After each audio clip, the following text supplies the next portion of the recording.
आज हमारे पास ये आया है शिवजू, क्या नाम है मैम इसका? ओलिव। ये अबाउट 3 मंथ होने वाला है और ये वैक्सीनेशन का लिए आया है। तो सबसे पहले हम करेंगे इसका चेकअप, कहीं इसको टेम्परेचर वगैरह तो नहीं है।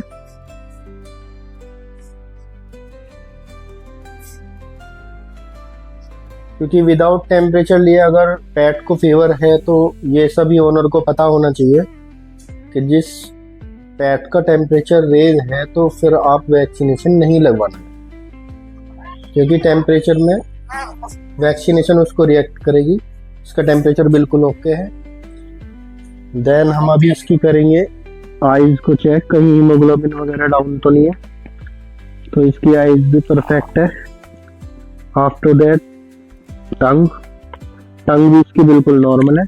वैक्सीनेशन हम तभी लगा सकते हैं जब पेट को बिल्कुल नॉर्मल बिहेवियर है। अगर पेट को कोई भी बीमारी चल रही है और उस टाइम पे हम वैक्सीनेशन लगाते हैं तो वो सडनली अगले दिन से बीमार पड़ जाएगा। या फिर कोई ब्लड इन्फेक्शन चल रहा है, उसके सिम्टम्स यही होते हैं कि पेट या तो वोमिटिंग करेगा या फिर उसको टेम्परेचर मिलेगा। तो सबसे पहले हमें ये चेक करना है। उसके बाद इसकी ब्रीथिंग और रेस्पिरेशन चेक करना है, कहीं इसको सर्दी तो नहीं लगी। तो इसके लंग्स भी बिल्कुल ओके हैं। सो गाइस, अब हम इसको वैक्सीन लगाने जा रहे हैं। वैक्सीन लगवाते हुए आपको ध्यान ये रखना है कि सिरिंज यूज एंड थ्रो होनी चाहिए, सिरिंज खुली हुई नहीं होनी चाहिए। इतना ये आपका भी अधिकार है, ये आपको देखना चाहिए कि सिरिंज यूज एंड थ्रो बिल्कुल वो न्यू होनी चाहिए, पुरानी सिरिंज नहीं होनी चाहिए। तो अब हम आपको दिखाएंगे कि जब आप वैक्सीन के लिए आपके अपने पेट को लेके जाते हैं तो आपको ये ध्यान रखना है कि प्रॉपर चेन मेंटेन है या नहीं है। फ्रिज से आपका जो वेट है वो फ्रिज से ही वैक्सीनेशन निकाल रहे हैं या नहीं निकाल रहे हैं, तो इस चीज का आपको ध्यान रखना है।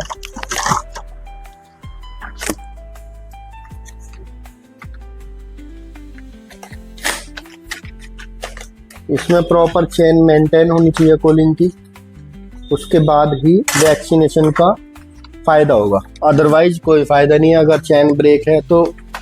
दूसरा मैं एक और चीज आपको बता देता हूँ, वैक्सीन अगर कई बार ऐसा होता है चेन ब्रेक हो जाती है तो वैक्सीन में फंगस पड़ जाता है।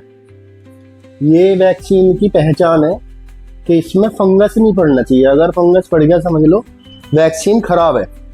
तो ये भी आपका एक प्राइमरी अधिकार है, ये आप डॉक्टर से अपने पूछ सकते हो, क्योंकि आप पेमेंट कर रहे हो तो आपका ये अधिकार है। आप पूछ सकते हो कि वैक्सीन प्रॉपर आपकी सही है या नहीं है।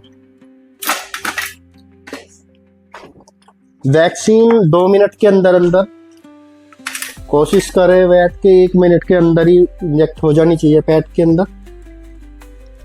2 मिनट से ज्यादा होना नहीं चाहिए इस वेदर में जो आजकल चल रहा है। गर्मी के टाइम में 1 मिनट के अंदर ही वैक्सीन पेट को लग जानी चाहिए।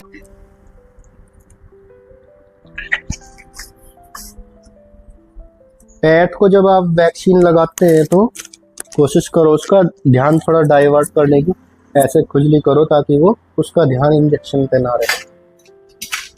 सो ये कुछ प्रोसेस थे जो हमें आपको बताने थे। ये आपका अधिकार है, ये आपको पता भी होना चाहिए, क्योंकि कई बार हम ऐसा होता है हम जाते हैं और हमें ये पता भी नहीं चलता कैसे वेटरनरी वैक्सीनेशन कर दिया, क्या प्रोसेस होता है। बिना मेडिकल चेकअप करे वैक्सीन नहीं लगाना, नहीं लगवाना, ये आपका भी अधिकार है। Thank you.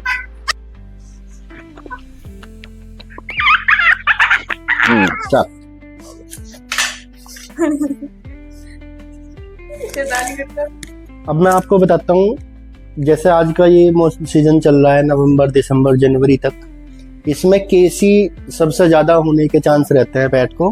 कैनल कफ ये होता है सूखा धसका। अब मैं बता दूं, जैसे पुराने बुजुर्ग आदमी थे, हमने पहले सुना है, वो बोलते थे कि कुत्ते के झाड़ू मार देते हैं उसकी वजह से ये धसका हो जाता है। वो काफी टिपिकल होता है, एकदम क्रोनिक स्टेज में वो ठीक भी नहीं होता है।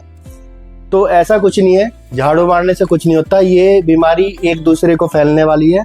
स्ट्रीट डॉग को अगर आपके कैनल कफ है, वो वायरल बीमारी है, दूसरे अगर उसके कांटेक्ट में आपका पेट आएगा तो उसको भी कैनल कफ हो जाएगा। सूखा धसका बोलते हैं इसको, बहुत ही ज्यादा धसका होता है। पेट धीरे धीरे करके अपने टॉन्सिल पे स्वेइंग कर लेता है, उसको ऐसा फील होता है अंदर से जैसे कुछ गले में फंसा हुआ है और मैं अभी निकाल दूं, तो ऐसा करके वो इस चीज को और बढ़ा लेते हैं कई बार, और ये कई कई महीने तक भी बीमारी चल जाती है। तो इसका आजकल वैक्सीनेशन है और केसी का वैक्सीन आया हुआ है, आप उसको लगवाओ तो काफी हद तक आपका पेट सेफ रहेगा और इस बीमारी से दूर रहेगा। Thank you.